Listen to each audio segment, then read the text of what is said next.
1907. We're going to go in here a little bit. You're going to see the red oak brick, and that's an independent structure.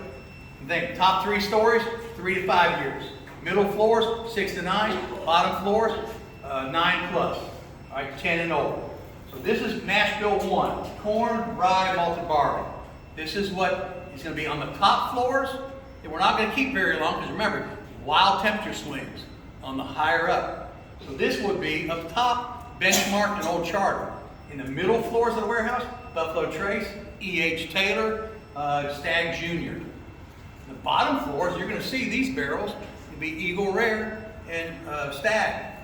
But you're going to see Eagle Rare barrels right there as we go in today. And you take this same 3 grains, go to Nashville 2. It's going to be corn, higher amount of rye, malted barley. Go to the top floor. Top 3 floors, that's going to be ancient age, that same recipe. You go in the middle floors, that same recipe is going to be Elmer T. Lee and Rock Hill Farm. You take that same recipe, you go to the bottom floors, that's going to be Hancock Reserve. So you get different bourbons simply by a different location and different aging. Okay. Then you get rid of this, the rye, put the sweeter wheat in here. Then you got corn, wheat, malted barley. That's going to be all your Van Winkles, all your Wellers, all your Rick Van Winkles, and all your Van Winkle family.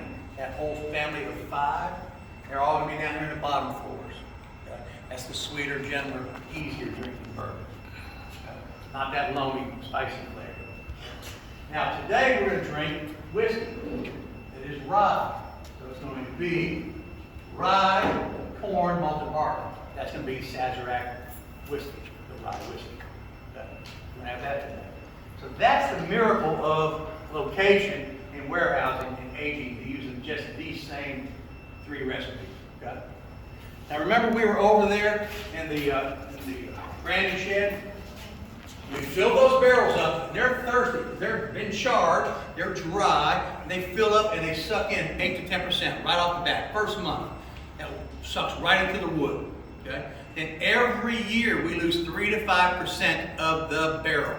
That smell you smell when you walked in here, that angel share, that's the loss coming out here. That's from that whiskey pushing in and out. You have to have that give and take. You can't just lock it up and not let it move in and out of that wood. That's part of that give and take. You have to give up a little bit to get that good flavor back. Remember, 100% of the color comes from the wood. Up to 75% of the flavor comes from the wood. So it moves in and out. And as it does that, you lose a certain amount. It's separate. It seeps Isn't it concentrated as well? Yeah, it does. It concentrates it. It makes the flavors more intense, a little richer, a little deeper. Okay? So this is after a month. Then after 4 years, you lose about a third. After about 9 or 10 years, you lose half of your barrel. After 18 years, you have 8 to 10 gallons left of 53. Wow. After 23 years, you're going to have 3 to 5 gallons out of 53 left.